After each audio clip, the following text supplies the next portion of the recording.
இறையேசு கிறிஸ்துவில் எனக்கு பிரியமான சகோதர சகோதரிகளே, இன்றைய நாளில் ஆண்டவரின் உருமாற்றம் இந்த விழாவினை திரு அவை சிறப்பிக்கின்றது. இயேசு கிறிஸ்து தன்னுடைய உருவத்தை மாற்றி சீடர்களுக்கு காண்பித்த ஒரு நாள். எப்படி இறைவன் தன்னுடைய உயிர்ப்புக்கு பிறகு இருக்கப் போகின்றார், எப்படி நாம் உயிர்த்தெழப் போகின்றோம் என்பதை வெளிப்படுத்தும் விதமாக இந்த நிகழ்வு அமைந்திருப்பதை நாம் பார்க்க முடிகிறது.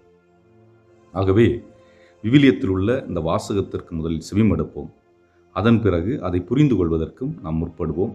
இறுதியாக ஒரு ஜெபத்துடன் முடித்துக் கொள்வோம். இன்று திரு அவை நமக்கு கொடுத்திருக்கின்ற நற்செய்தி லூக்கா நற்செய்தி அதிகாரம் 9 இறை வார்த்தைகள் 28 முதல் 36 முடிய. அக்காலத்தில் இயேசு பேதுருவையும் யோவானையும் யாக்கோபையும் கூட்டிக் கொண்டு இறைவனிடம் வேண்டுவதற்காக ஒரு மலை மீது ஏறினார். அவர் வேண்டிக் கொண்டிருந்த போது அவரது முகத்தோற்றம் மாறியது. அவருடைய ஆடையும் வெண்மையாய் மின்னியது. மோசே எலியா என்னும் இருவர் அவரோடு பேசிக் கொண்டிருந்தனர். மாட்சியுடன் தோன்றிய அவர்கள் எருசலேமில் நிறைவேறியிருந்த அவருடைய இறப்பை பற்றி பேசிக் கொண்டிருந்தார்கள். பேதுருவும் அவரோடு இருந்தவர்களும் தூக்க கலக்கமாய் இருந்தார்கள். அவர்கள் விழித்தபோது மாட்சியோடு இலங்கிய அவரையும் அவரோடு நின்ற இருவரையும் கண்டார்கள். அவ்விருவரும் அவரை விட்டு பிரிந்து சென்றபோது பேதுரு இயேசுவை நோக்கி, ஆண்டவரே, நாம் இங்கேயே இருப்பது நல்லது. உமக்கு ஒன்றும் மோசேக்கு ஒன்றும் எலியாவுக்கு ஒன்றுமாக 3 கூடாரங்களை அமைப்போம் என்று தாம் சொல்வது இன்னதென்று தெரியாமலே சொன்னார். இவற்றை அவர் சொல்லிக் கொண்டிருக்கும் போது ஒரு மேகம் வந்து அவர்கள் மேல் நிழலிட்டது. அம்மேகம் அவர்களை சூழ்ந்தபோது அவர்கள் அஞ்சினார்கள். அந்த மேகத்தினின்று, இவரே என் மைந்தர், நான் தேர்ந்து கொண்டவர் இவரே, இவருக்கு செவி சாயுங்கள் என்று ஒரு குரல் ஒலித்தது. அந்த குரல் கேட்டபொழுது இயேசு மட்டும் இருந்தார். தாங்கள் கண்டவற்றில் எதையும் அவர்கள் அந்நாட்களில் யாருக்கும் சொல்லாமல் அமைதி காத்தார்கள். ஆண்டவரின் அருள்வாக்கு. இறைவா உமக்கு நன்றி. அன்புமிக்கவர்களே, இயேசு 12 அப்போஸ்தலர்கள் இருந்த பொழுதும் 3 நபர்களை மட்டுமே அதிகமாக பல முக்கிய நிகழ்வுகளில் பங்கெடுக்க வைக்கின்றார். அந்த 3 அப்போஸ்தலர்கள் யார் என்று பார்க்கின்ற பொழுது பேதுரு, யோவான், யாக்கோபு. அதுவும் குறிப்பாக இயேசுவிடம் மனிதத்தன்மையும் இருந்தது, இறைத்தன்மையும் இருந்தது. இயேசு எப்பொழுதுமே இறைத்தன்மையை தன்னுடைய தேவைக்காக பயன்படுத்தியதில்லை.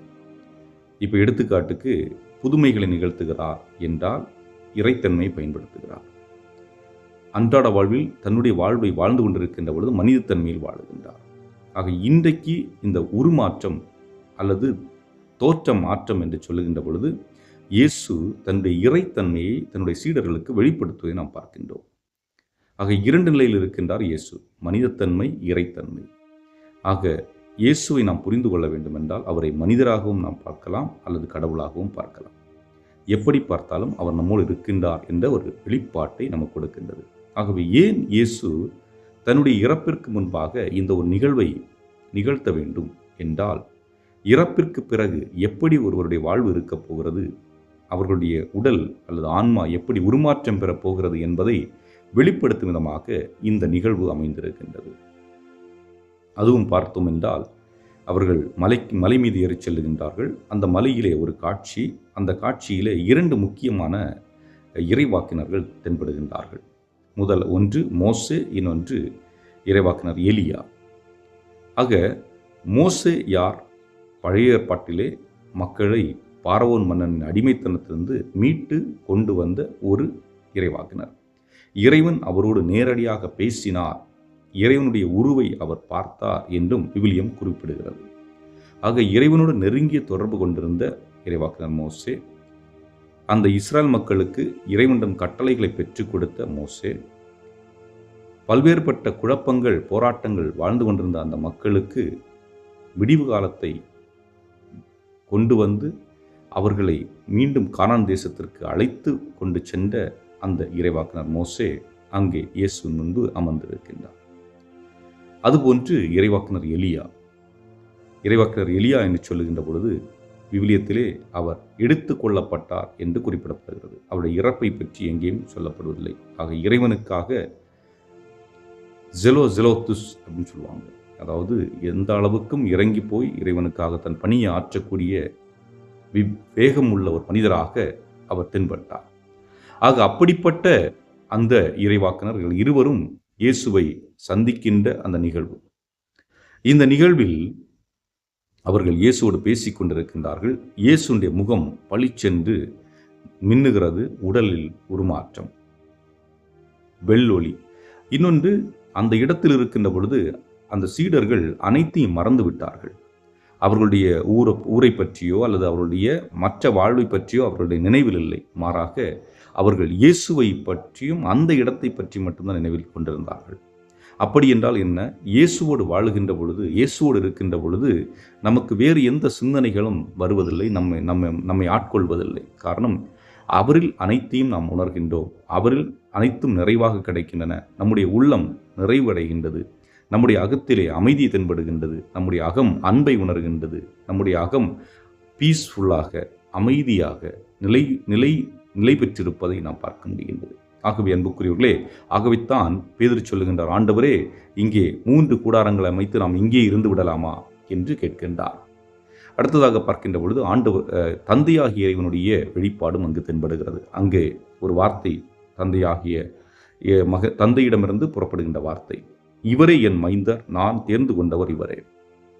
ஆக இயேசுவை பற்றிய வெளிப்பாடை இங்கே கொடுப்பதை பார்க்கின்றோம். இயேசுடைய திருமுழுக்கின் பொழுதும் இவரே என் அன்பார்ந்த மகன் என்று சொன்ன அந்த வார்த்தைகளும், அதுபோன்று இந்த இயேசுடைய தோற்ற மாற்றத்தின் அன்று தந்தையாகிய இறைவன் உதிர்த்த இந்த வார்த்தைகளும் முக்கியத்துவம் வாய்ந்தவையாக இருக்கின்றது. காரணம், தந்தையாகிய இறைவன் இயேசுவை அடையாளப்படுத்துகின்ற ஒரு நிகழ்வு. ஆகவே சீடர்கள் அதை தங்களுக்குள் தந்தையிடம் இருந்து பெற்றுக்கொண்ட அந்த வார்த்தையை, செவி கொடுத்த அந்த வார்த்தைகளை மற்ற இடங்களுக்கு அவர்கள் சொல்லாமல் தங்களுக்குள் அமைதி காத்தார்கள் என்று விவிலியம் முடிகிறது.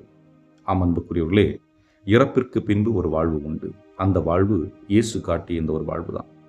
மரணம் நிச்சயம். ஆனால் மரணத்தோடு நம்முடைய வாழ்வு முடிந்து விடுவதல்ல. மாறாக நம்முடைய ஆன்மா இறைவனில் சங்கமாக வேண்டும். காரணம் என்ன? நாம் இறைவனுடைய உறுப்புகள்.